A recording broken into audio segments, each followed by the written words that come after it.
میرے نبی نے فرمایا مجلس میں بیٹھے ہوئے مسجد میں، کہا کہ یہ جو دروازہ ہے نا، اس سے ایک جنتی آنے والا ہے۔ تو لوگوں نے دیکھا ایک مدینے کے مقامی آدمی، ذرا بوڑھے، وہ مسجد میں اندر آئے، داڑھی میں وضو کا پانی، ہاتھ میں جوتا، نماز میں شریک ہو گئے۔ اگلے دن آپ کی محفل تھی تو آپ نے فرمایا یہ جو سامنے دروازہ ہے اس سے ایک جنتی آ رہا ہے۔ تو سیم وہی آدمی اسی حالت میں انٹر ہوئے۔ اگلے دن ہوا تو آپ نے کہا اس دروازے سے جنتی آنے والا ہے، ٹھیک وہی آدمی اسی حالت میں انٹر۔ اس مجمع میں ایک صحابی بیٹھے ہیں، ان کا نام ہے عبداللہ بن عمرو۔ یہ 1,24,000 صحابہ میں ان کی ایک اسپیشلٹی ہے کہ یہ سب سے زیادہ عبادت کرتے تھے، سب سے اتنی عبادت کسی نے نہیں کی۔ ساری رات نفل پڑھتے تھے، سارے دن کا روزہ رکھتے تھے، اور دن رات میں ایک قرآن ختم کرتے تھے۔ کوئی ہمارے جیسا اول تو کر نہیں سکتا، کرے گا تو چوتھے دن پاگل ہو جائے گا، دماغ خشک ہو جائے گا، اور انہوں نے نبھا کے دکھایا۔ رات پوری تہجد، دن پورا روزہ، اور رات اور دن میں ایک ختم قرآن۔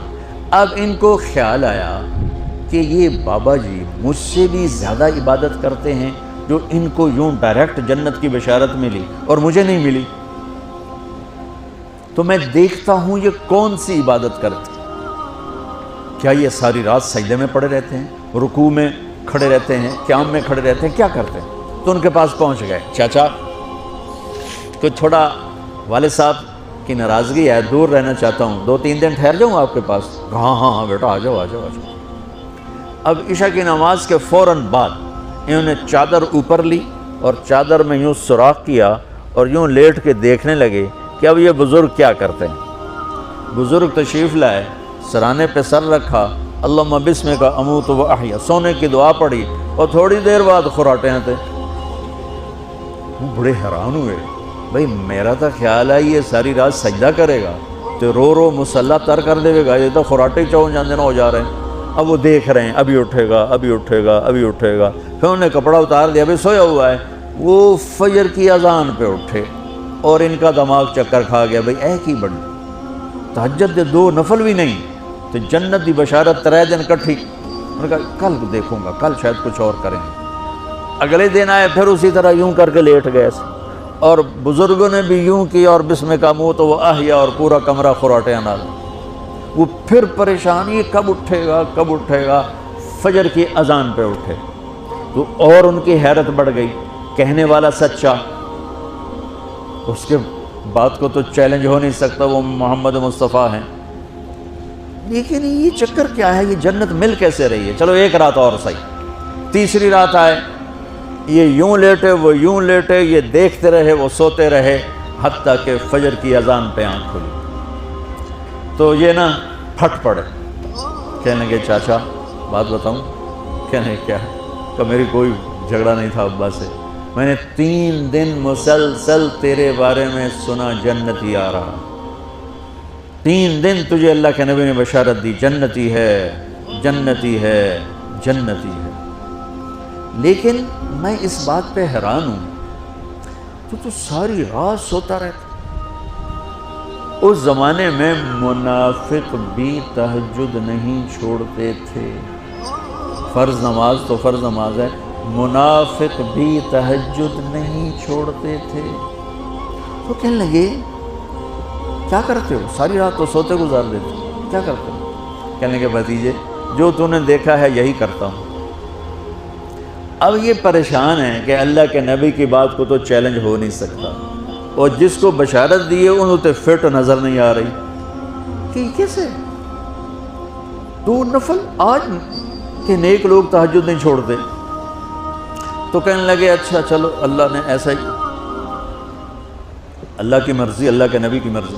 یہ 4 قدم چلے تو آپ سننا، کہا بھتیجے ادھر آؤ، کہا بیٹا ادھر آؤ، آ گئے۔ کہنے لگے اب تمہیں اصلی بات بتاؤں، اب تمہیں اندر کی بات بتاؤں؟ انہوں نے کہا کیا ہے کیا ہے؟ اب وہ تیار ہو گئے کہ یہ کہیں گے میں 3 دن بیمار تھا اس لیے میں اٹھ نہیں سکا، ورنہ میں تو ساری رات سجدے میں گزارتا ہوں، میں تو ساری رات روتے روتے گزارتا ہوں، تو 3 دن میں بیمار تھا، میرے پیٹ میں درد تھا، میرے سر میں درد تھا، تو میں اٹھ نہیں سکا، ورنہ تو دیکھتا تو حیران ہو جاتا میری رات کیسے ہوتی۔ کہتا ہاں جی جی جی۔ تو کہنے لگے مجھے دیکھو یہاں ہاتھ رکھ رکھا، یہ جو دل ہے نا، دل اس میں دنیا کی کسی انسان کی نفرت نہیں ہے۔ اور جب اللہ کسی کو کوئی رزق دیتا ہے تو مجھے کبھی حسد نہیں ہوا، مجھے خوشی ہوتی ہے۔ تو ان کی جو باڈی لینگویج تھی نا، حیرت میں ڈوب کے وہ کہتے ہیں ہاں بات ہے، سمجھ آ گئی، یہی سے۔ انہوں نے ایسا نہیں کیا، وہ کہنے لگے ہاذا ہوا، اچھلے اپنی جگہ سے، ہاذا ہوا، یہ چاچا اب سمجھ میں آ گیا، سمجھ میں آ گیا، یہی ہے جو آپ کا سینہ اللہ نے پاک کر دیا ہے، اس پر آپ کو جنت ملی ہے۔ یہ صرف تہجد تے نفلاں تے ان سوکھی نہیں لبدی، یہ جو آپ کا سینہ پاک ہے۔ اب پہلی حدیث کے ساتھ جوڑو، میرے نبی نے فرمایا، میرے بیٹے انس، میری ایک عظیم الشان سنت ہے کہ اپنے دل کو دنیا کے انسانوں سے، میرے بچوں سنو، یہ نہیں فرمایا مسلمانوں سے دل صاف رکھ، فرمایا پوری دنیا کے انسانوں سے دل صاف رکھو۔ یہ بچیاں کر لیں، آپ کر لو، میں کر لوں، یہ تمہارے استاد کر لیں، کوئی کر لے، میرے رب کی قسم بڑے بڑے عبادت گزار ان کی پرواز کو نہیں پکڑ سکتے، بڑے بڑے سجدہ کرنے والے اور رکوع کرنے والے نفلی ان کی پرواز تک نہیں پہنچ سکتے۔